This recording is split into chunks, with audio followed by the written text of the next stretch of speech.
Oh, nice. Thanatos, the god of death, can be turned into a femboy. Let's go. Finally. You know something? On paper, it would seem like I would like Smite, judging off their collaborations in the past. Because who they've collabed with before was a bunch of shit that I either liked as a kid or I like now. Like, they collabed with Nickelodeon stuff like Aang from Avatar The Last Airbender, Transformers, I think. And they're collabing with Nickelodeon yet again with My Life as a Teenage Robot and Danny Phantom. And also, a little bit ago, they collabed with my favorite band, Slipknot, which it seems like, man, they're really wanting me to like this game.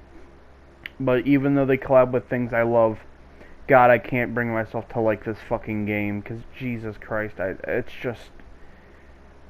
This game is only really entertaining in short bursts. It is not entertaining for a long playthrough or a long run at it at all. It's kind of like using a sandpaper sock as a cum sock. It might be fun for a minute, but then it really starts rubbing you the wrong way. Honestly, the main criticism I have for this game is there's just so much shit on the screen at one time. Like, this UI is fucking crowded as hell. Like, god damn, it's so much information to take in at once.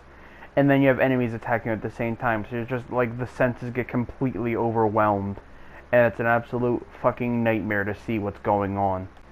And as I said in my Paladins video, you know, back in ye olden days of a few weeks ago, I said this game was a bootleg League of Legends and a similar MMOs to like that, and I do not take that back at all.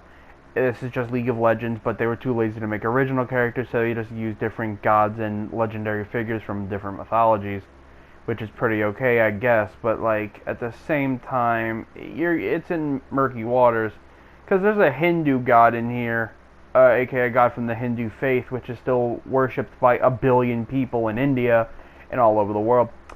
And again, I must say, in all these high-res videos where I'm shitting on the company, I'm never insulting the developers who make said games, even if I talk shit about the game itself. I know that these developers are probably under really shitty guidelines and strict rules put onto them by producers and heads of the company over at High Res. And, you know, I really do feel quite bad for these developers who probably want to make it a very, you know, good game or a game that will really, you know, shake the frame, but they're being held back by shitty executives who are too lazy to make a good idea on their own, so they just copy things from everywhere else. You know, Paladins being a bootleg Overwatch, and by the way, I seen all those comments. Everything y'all were talking about straight up made no fucking sense. Rogue Company couldn't really figure out what they were ripping off. That's probably why I find it so good, because it doesn't feel like a ripoff. Realm Royale, okay, they made during the Battle Royale craze, and it didn't really try to push the envelope at all. And Smite, it feels like League of Legends' disabled cousin that they have to awkwardly stand next to at the family barbecue. One thing, the only thing I will give this game that's even the faintest lick of praise is it's cool to see all the different mythological gods, beings, legends, whatever, especially if you want to learn about these characters, because you actually learn quite a bit about them in their like bio area. I think that's kind of neat. You know, it shows off learning history and culture, which I'm always a fan of, especially games and movies and TV shows, that kind of stuff, comic books.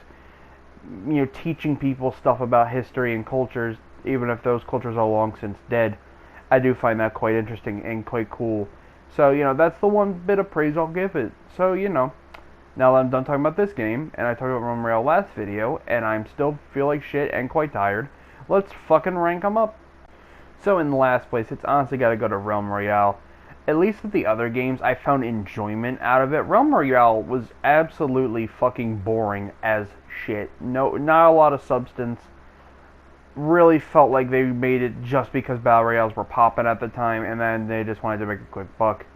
Next, I'll actually have to give it to Smite. I mean, even though I think it's gameplay-wise, fundamentally-wise, okay, and, you know, the collabs it has quite often are pretty cool, I gotta admit, I don't really find this fun. Like, maybe playing once a day, one game a day, is fine, but playing this all day, every day, like some people who play this fucking game, I don't get how you can do that. This shit literally made me want to rub my balls on a cheese grater after about 20 minutes. It's that ass.